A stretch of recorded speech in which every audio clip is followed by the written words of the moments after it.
Muy bien, vamos a hablar sobre el tema de la fertilización en los diferentes frutales, que es un tema muy importante en el desarrollo de las plantas. Por ejemplo, cuando hablamos de fertilización, los frutales son grandes consumidores de elementos nutritivos, por lo tanto, necesitan de dos tipos de abonamiento, ¿no? Denominados así.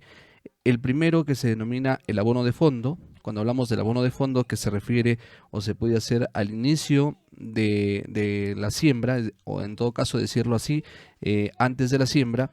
Y el otro abonamiento, que es ya de mantenimiento, es decir, cuando ya el cultivo se ha instalado en los campos. Eso es muy importante, que nosotros tenemos que tener en cuenta, ¿no? Y ahora tener en cuenta también las dosis y la aplicación de estos productos, cómo se va a aplicar, y en este caso también determinar el tipo de fertilizante con el cual se va a utilizar, o también el tipo de abono orgánico que se pueda utilizar, tanto de manera que puede ser abono de fondo, o en el proceso ya en el desarrollo del cultivo, que se llama el abonamiento de mantenimiento.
Además de tener producciones muy bajas, una planta débil es un punto fácil o un blanco irremediable para todo tipo de plagas o enfermedades, así que tendremos muchos problemas en el campo si una planta no está correctamente nutrida en enfermedades y en plagas.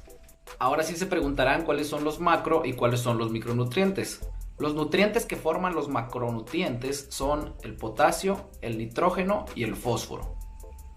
Estos nutrientes son los que la planta necesita en mayor cantidad y consume en mayor cantidad.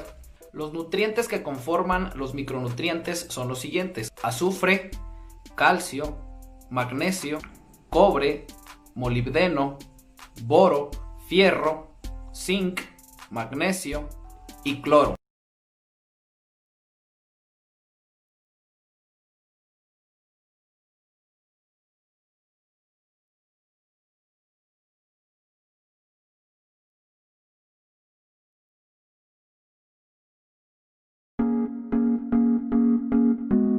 Vamos a platicar sobre una herramienta fundamental para poder planear las dosis de fertilización o hacer tu plan nutricional: el análisis de suelo. El análisis de suelo se vuelve una herramienta fundamental a la hora de crear tus planes de nutrición basados en una dieta balanceada para tu cultivo. Una de las decisiones más importantes que debemos de tomar como agricultores al establecer un cultivo es el análisis de suelo. El análisis de suelo se vuelve una herramienta fundamental para poder decidir la capacidad reproductiva del suelo, su fertilidad y la base para poder nosotros tener un plan de nutrición balanceada. Los aspectos a considerar para un buen muestreo de suelo son el equipamiento, la intensidad de muestreos, es decir, las veces que nosotros vamos a tomar dichas muestras, la profundidad y las condiciones de nuestro suelo. De igual manera se debe tomar en cuenta la época en la cual nosotros vamos a mostrar nuestro suelo. Hoy nos encontramos antes de la siembra de un cultivo, el cual es una de las principales causas para poder hacer nuestro muestreo y tener un análisis de suelo para poder tomar en cuenta la base de nutrición para nuestros cultivos. Como todos sabemos, hay varios tipos de muestreo de suelo. Los más comunes para poder hacer un análisis de fertilidad del suelo son el muestreo del 5 de oros o el de zigzag. ¿En qué consisten estos tipos de muestreo?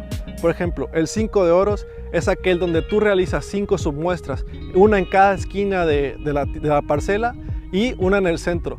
A partir de ahí tú juntas y mezclas todas esas submuestras, se pasa por proceso de tamización, se llevan al laboratorio para poder ser analizados. Ahora, el muestreo en zigzag es aquel que mediante el conteo de pasos e intensidad de muestreo se puede tomar al azar en áreas recorridas durante toda la parcela, ya sea ir y venir o tomar en una media serpentina. Tenemos que recordar que para poder optimizar el análisis de nuestro suelo y los datos obtenidos de dicho análisis, hay que tener un conocimiento previo de este, ya sea el historial de nuestra parcela, donde se toma en cuenta la nivelación del terreno, la erosión, la labranza, el cultivo previo y la rotación de estos, y por último la fertilización en cantidades. El tipo de fertilizante cuenta mucho y también la forma en que nosotros fertilizamos. Tenemos que recordar que existen 4 formas correctas de fertilizar, que viene siendo la fuente, la forma, el lugar y el momento adecuado. Te invito a realizar esta práctica, pues se recomienda realizarse con una frecuencia mínima de cada 3 años, pues de ella podemos ahorrarnos un poquito cada vez más y poder crear planes de nutrición eficiente y balanceada.